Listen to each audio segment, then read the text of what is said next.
Hello guys, അങ്ങനെ ഞങ്ങൾ നാട്ടിൽ പോവാണ്.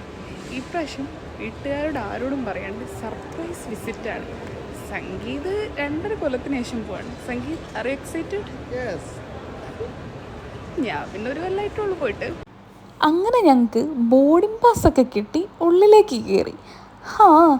ആസ് യൂഷ്വൽ 2 മണിക്കൂർ പോസ്റ്റ്. ഞങ്ങൾ രണ്ടുപേരും നാട്ടിലേക്ക് ആദ്യമായിട്ടാണ് ഒരുമിച്ച് ഫ്ലൈറ്റ് പോകുന്നത്.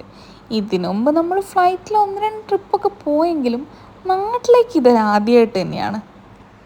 ഇവിടെ ഇങ്ങനെ നിൽക്കുമ്പം നാട്ടിലേക്ക് ലീവിന് പോവുക എന്ന് പറയുന്നതിലും എക്സൈറ്റ്മെൻറ്റ് വേറെ ഒരു കാര്യത്തിലുമില്ല. സംഗീതനാണെങ്കിലും 2 കൊല്ലത്തിന് ശേഷം പോകുന്നതും കൊണ്ട് എക്സൈറ്റ്മെൻറ്റ് എന്നെക്കാട്ടിലും കുറച്ച് കൂടുതലായിരുന്നു.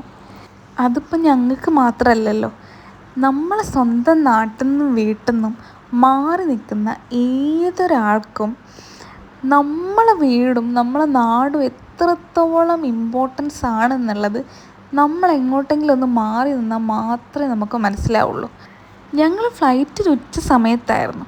രാവിലെ ബ്രേക്ക്ഫാസ്റ്റൊക്കെ കഴിച്ചിട്ടാണ് റൂമിൽ നിന്ന് ഇറങ്ങിയെങ്കിലും ഫ്ലൈറ്റ് കയറിയപ്പോൾ എവിടെ നിന്നാണെന്നറിയില്ല ഒരു വിശപ്പ്.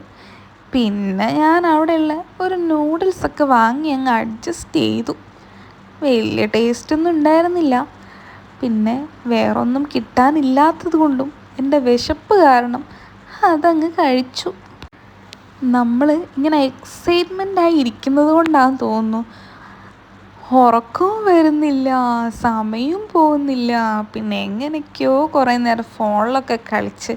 സാധാരണ ഞാൻ ഫ്ലൈറ്റ് കയറുമ്പോൾ ഒന്ന് ഉറങ്ങാറാണ് പതിവ്. ഇപ്രാവശ്യം എനിക്ക് ഉറക്കവും വരുന്നില്ല. അങ്ങനെ കാലിക്കറ്റ് എയർപോർട്ടിൽ ഞങ്ങൾ ഇറങ്ങി. അവിടുത്തെ ചെക്കിങ് കഴിഞ്ഞ് നേരെ ഫുഡ് കഴിക്കാൻ റെസ്റ്റോറൻറ്റിലേക്കാണ് പോയത്. എൻ്റെ അവൻ്റെയും വീട്ടിലൊന്നും ആരോടും പറയാത്തത് കൊണ്ട് തന്നെ സംഗീതിൻ്റെ 2 ഫ്രണ്ട്സായിരുന്നു പിക്ക് ചെയ്യാൻ വന്നിട്ടുണ്ടായിരുന്നത്. അങ്ങനെ ഞങ്ങൾ ഫുഡൊക്കെ കഴിച്ച് ഇറങ്ങി സംഗീതിൻ്റെ വീട്ടിലേക്ക്. കോഴിക്കോടൊക്കെയാണ് ഞങ്ങളിന്ന് പോകുന്നത്. വീട്ടിൽ ആരോടും പറയാത്തത് കൊണ്ട് തന്നെ അവരൊന്ന് സർപ്രൈസ് ആവാൻ ചാൻസ് ഉണ്ട്. അവൻ്റെ വീട്ടുകാർ ഞങ്ങൾ അടുത്ത കൊല്ലം ഏപ്രിൽ വരുമെന്ന് വിചാരിച്ചുകൊണ്ടാണ് ഇരിക്കുന്നത്. എന്തായാലും ഒന്ന് ഞെട്ടാൻ ചാൻസ് ഉണ്ട്. എന്തായാലും നമുക്ക് റിയാക്ഷൻ കാണാം. വീടിൻ്റെ ബാക്ക് സൈഡിൽ കൂടെയൊക്കെയാണ് പോകുന്നത്. ആരും ഉറങ്ങിയിട്ടില്ല. എന്തായാലും ലൈറ്റൊക്കെ ഉണ്ട്.